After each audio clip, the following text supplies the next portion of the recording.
ಎಲ್ಲ ಪ್ರೀತಿಯ ವೀಕ್ಷಕರಿಗೆ ನಮಸ್ಕಾರ. ಒಂದು ಹಾಡಿಗೆ ನ್ಯಾಷನಲ್ ಅವಾರ್ಡ್ ಸಿಗಬೇಕು ಅಂದರೆ ಕೇವಲ ಹಾಡು ಕೇಳಿಸಿದ್ರೆ ಸಾಲದು. ಅಲ್ಲಿರೋ ಸಿಬ್ಬಂದಿಗಳಿಗೆ ಸಿನಿಮಾ ಡೀಟೇಲ್ಸು, ಯಾರು ಹಾಡಿದ್ದಾರೆ, ಆ ಲಿರಿಕ್ಸ್ ಏನು, ಯಾವ ರಾಗದಲ್ಲಿದೆ, ಪ್ರತಿಯೊಂದು ಕೊಡಬೇಕಲ್ಲಿ. ಅವರು ಒಂದು ಡೇಟ್ ಕೊಟ್ಟಿರ್ತಾರೆ, ಡೇಟ್ ಒಳಗಡೆ ಕೊಟ್ಟರೆ ಅವ್ರಿಗದು ಓಕೆ ಆದರೆ ಇದು ಕೊಡ್ಬೋದು ಅನ್ನಿಸಿದ್ರೆ ಕೊಡ್ತಾರೆ. ಇದು ಯಾಕೆ ಹೇಳಿದೆ ಅಂದರೆ, ಒಂದು ಸಿನಿಮಾದ ಒಂದು ಅತ್ಯದ್ಭುತ ಹಾಡಿಗೆ ಹಂಸಲೇಖ ಅವರಿಗೆ ಸಿಗಬೇಕಿತ್ತು ನ್ಯಾಷನಲ್ ಅವಾರ್ಡು. ಲೇಟಾಗಿ ಕಳಿಸಿದ್ರಿಂದ ತಪ್ಪೋಯ್ತು. ಸಿನಿಮಾದ ಹೆಸರು ಮೌನರಾಗ. ಅಲ್ಲಿ ಬರುವಂಥ ಒಂದು ಹಾಡು ಅಮ್ಮ ಅಮ್ಮ ಹೇಳಮ್ಮ ಅಂತ, ಅದು ಮನೋ, ಚಿತ್ರ ಅವರು ಹಾಗೂ ಬೇಬಿ ಮೋನಿಕ್ ಅವರು ಹಾಡಿರ್ತಾರೆ. ಈ ಸಿನಿಮಾದ ನಿರ್ಮಾಪಕರು ಸಂದೇಶ್ ನಾಗರಾಜ್ ಅವರು, ನಿರ್ದೇಶಕರು ಎಸ್ ಮಹೇಂದರ್ ಅವರು. ಇದು ನೂಕುಲ ಸೀತಾರಾಮರಾವ್ ಅವರ ಕಾದಂಬರಿ, ಅಂತಿಮ ಹೇಳಿಕೆ ಕಾದಂಬರಿ ಆಧಾರಿತ ಸಿನಿಮಾ. ಕನ್ನಡಕ್ಕೆ ವಂಶಿಯವರು ಅನುವಾದ ಮಾಡಿದರು.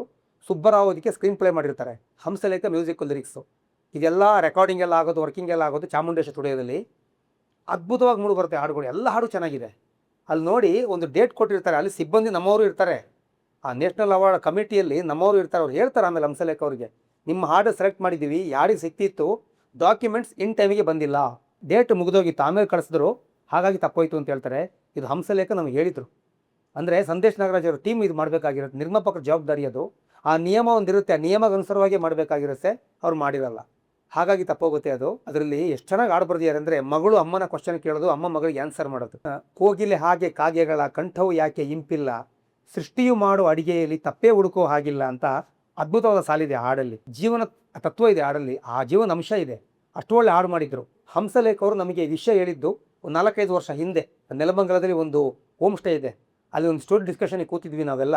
ಅವಾಗ ಹೇಳಿದ್ರು ಹಂಸಲೇಖ ಅವರು, ಈ ಥರ ಈ ಹಾಡಿಗೆ ಬರಬೇಕಿತ್ತು, ನಿರ್ಮಾಪಕರು ಟೀಮ್ ಮಾಡಿದಂಥ ಒಂದು ಎಡವಟ್ಟೋ ಇಲ್ಲ ಅದು ಮಿಸ್ಅಂಡರ್ಸ್ಟ್ಯಾಂಡಿಂಗು ಇಲ್ಲ ಮರ್ತು ಬಿಟ್ರೋ ಲೇಸಿ ಮಾಡಿದ್ರೋ ಗೊತ್ತಿಲ್ಲ, ಕಳಿಸೋದು ಲೇಟ್ ಆಯಿತು, ಬೇರೆ ಯಾವುದೋ ಹಾಡೋದು ಪಾಲಾಯಿತು ಆ ಅವಾರ್ಡು. ಆ ಸಿಬ್ಬಂದಿಯವರು ಹೇಳ್ತಾರೆ ಹಂಸಲೇಖ ಅವ್ರಿಗೆ, ನಿಮಗೆ ಕೊಡ್ತಿದ್ವಿ, ಅದು ಲೇಟ್ ಮಾಡಿದ್ರೆ ಏನೂ ಮಾಡೋಕ್ಕಾಗಲ್ಲ ಅಂತ. ಪ್ರತಿಯೊಂದು ಡಾಕ್ಯುಮೆಂಟ್ ಸಬ್ಮಿಟ್ ಮಾಡಬೇಕಲ್ಲಿ, ಇಲ್ಲ ಅಂದರೆ ಸಿಗಲ್ಲ.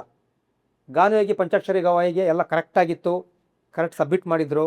ಹಾಡು ಅದ್ಭುತವಾಗಿತ್ತು, ಮ್ಯೂಸಿಕ್ಕು ಹಂಸಲೇಖ ಅವ್ರಿಗೆ ಸಿಕ್ತು. ಎಂತೆಂಥ ಹಾಡುಗಳಿತ್ತು ಆ ಸಿನಿಮಾದಲ್ಲಿ, ಮೌನರಾಗ ಸಿನಿಮಾದಲ್ಲಿ. ಅಂಬರೀಷ್ ಅವರು ತುಂಬ ಖುಷಿಪಟ್ಟು ಮಾಡಿಸಿದ ಸಿನಿಮಾ ಇದು. ಈ ಕತೆ ಚೆನ್ನಾಗಿದೆ, ನಾನು ಮಾಡ್ತೀನಿ ಮಾಡು ಅಂತೇಳಿ ಎಸ್ ಮಹೇಂದ್ರಿಗೆ ಹೇಳಿ, ಸಂದೇಶ್ ನಾಗರಾಜ್ ಅವ್ರಿಗೆ ಹೇಳಿ ಮಾಡಿಸಿದ್ದು. ತುಂಬ ಟೈಮ್ ತಗೊಂಡು ತುಂಬ ಒಂದು ಪಾತ್ರಕ್ಕೆ ಜೀವ ತುಂಬಿ ಅಂಬರೀಷ್ ಅವರು ಆ್ಯಕ್ಟ್ ಮಾಡಿದ್ರು. ಎಲ್ಲ ಕಲಾವಿದರು ಕೂಡ. ಅಲ್ಲಿ ಅಣ್ಣವ್ರು ಆಡಿದಂಥ ಅದ್ಭುತ ಹಾಡಿದೆ. ಇಲ್ಲಿ ಅಣ್ಣ ಅವರು, SPB ಅವರು, ಚಿತ್ರಮ್ಮ ಅವರು, ಮನೋ ಅವರು, ಬೇಬಿ ಮೋನಿಕ್ ಅವರು ಎಲ್ಲರೂ ಆಡಿದಂಥ ಅದ್ಭುತ ಹಾಡುಗಳಿದೆ. ಮೌನರಾಗದಿಂದ ಅದೇನೋ ಸಂದೇಶ, ಒಲವೋ ಅಳುವೋ, ಇದು ಕಣ್ಣ ನೀರಿನಲ್ಲಿ ಕಾಣೋ ಕನಸು ಅಂತ ಒಂದು ಹಾಡಿದೆ. ಎಕ್ಸ್ಟ್ರಾಡಿನರಿ ಹಾಡು ಅಣ್ಣವ್ರು ಆಡಿತು.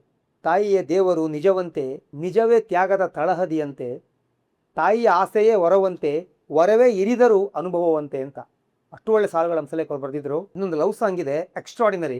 ಒಂದು ಪಿಚ್ ಆಗಿದೆ ಸಾಂಗ್ ಅದು, ಆದರೆ ಅದು ಮೆಲೋಡಿಯೇ ಕೇಳಿಸುತ್ತೆ ನಿಮಗೆ. ಬಾಬಾರೆ ಬೆಳದಿಂಗಳ ಬಾಲೆ ಅಂತ, ನಿನ್ನ ಸ್ನೇಹಾನೇ ಕಸ್ತೂರಿಯಂತೆ, ನಿನ್ನ ಸ್ಪರ್ಶಾನೇ ತಂಗಾಳಿಯಂತೆ, ನಿನ್ನ ಮಾತೆಲ್ಲ ಬೆಳದಿಂಗಳಂತೆ. ಎಷ್ಟು ಚೆನ್ನಾಗಿದೆ ಅಂದರೆ ಚಿತ್ರಮ್ಮ SPB ಆಡಿದ್ದು. ಬ್ಯೂಟಿಫುಲ್ ಸಾಂಗ್ ಅದು. ಕೇಳ್ತಾ ಇದ್ರೆ ಹಂಗೆ ನಾವು ತೇಲ್ತಾ ಇರ್ತೀವಿ, ಅಷ್ಟು ಚೆನ್ನಾಗಿದೆ ಹಾಡು. ಒಳ್ಳೆ ಹಾಡುಗಳಿತ್ತು, ನ್ಯಾಷನಲ್ ಅವಾರ್ಡ್ ಬರಬೇಕಿತ್ತು.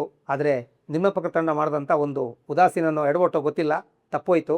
ಆದರೆ ಹಾಡು ಅದ್ಭುತವಾಗಿ ಬಂತು ಅಂತ ನಮಗೆ ಖುಷಿ ಇದೆ. ಮೌನರಾಗ ಹಾಡುಗಳನ್ನ ಕೇಳಿ ಎಂಜಾಯ್ ಮಾಡಿ. Thank you.